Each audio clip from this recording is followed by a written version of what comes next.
tidak banyak tergarap gitu. Jadi kalau dulu orang itu selalu mengistilahkan tidak pernah membubuhkan nama di setiap karya, karena karya mereka itu sudah punya nama sendiri dan itu sulit untuk ditiru gitu. Kayak misalnya kertas saja dari alam itu, dari pohon dan sebagainya. Jika dari satu orang dengan orang lain, identitas karya itu berbeda. Nah sekarang orang selalu takut ya, selalu takut dijiplak, selalu takut ini. Di zaman dulu malah enggak. Karyanya makin ditiru banyak orang, itu keberhasilan, katanya dharma hidup gitu. Lah sekarang kita jadi terbalik teman. Sama seperti kayak saya buat warangka keris gitu ya.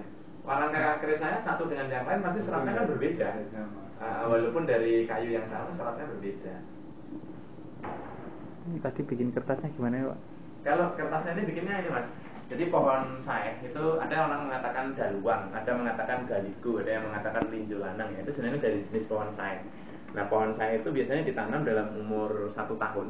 Kalau terlalu tua juga keras, mudah sobek nanti kertasnya. 1 tahun kita potong, nanti diambil ini satu tahun pohonnya. Pohonnya berumur 1 tahun dari tunas. Nanti kan ditebang, tumbuh lagi Mas. Tunasnya selama umur 1 tahun sampai 1 tahun 2 bulan. Itu kita ambil yang paling bagus itu dari tanah kira-kira 1 meter.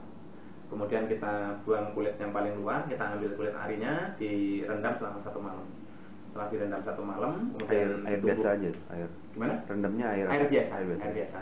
Setelah itu ditumbuk sampai halus, terus setelah dirasa kehalusannya merata, untuk mengambil ketebalannya itu biasanya menggunakan gedebok pisang.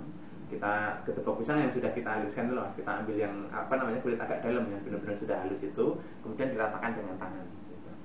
Nah nanti sisi yang nempel di gedebok pisang itu jadi sangat halus, yang di atas yang kena tangan itu biasanya bertekstur gitu. Jadi bentuk pertamanya agak bulat ya? Agak bulat ya, nanti kalau kering kan dilepas sudah balik lagi ya.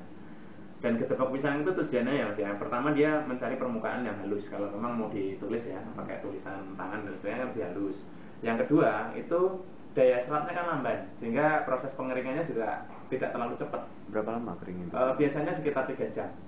Nah karena lamban itu kertasnya jadi alot. Tapi kalau terlalu cepat dia biasanya nanti getas atau mudah sobek.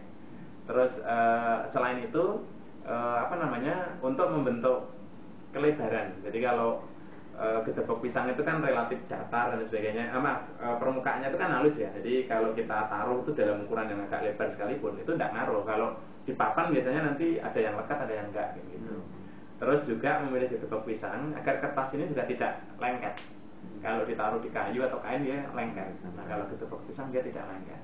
Jadi ketika nanti kering dilepas itu udah gampang gitu. Sementara ini di Indonesia sebenarnya teknologi atau bahan yang paling bagus yang ini dari saeh. Kan nanti ada juga yang dari pohon teop itu sejenis kayak kluweh ya. Tahu yang kayak kluweh ya? Yang kayak yang biasa di sayur, yang kayak durian tapi halus bulunya. Itu seratnya juga sangat bagus. Nah itu biasanya dipakai di Jawa Timur dan Sulawesi. Nah kalau ini biasanya di daerah Garut sama di Pacitan bulunya. Lukisan wayang beber tertua itu kan diperkirakan dilukis pada abad ke-14 bahannya ini. Ya masih simpang siur di banyak versi, ada yang mengatakan abad ke-17, ada yang mengatakan itu abad 14 gitu. Tapi jelas dibuat dari jenis kertas ini. Itu yang originalnya masih ada di Pacitan sama Wonosari. Bisa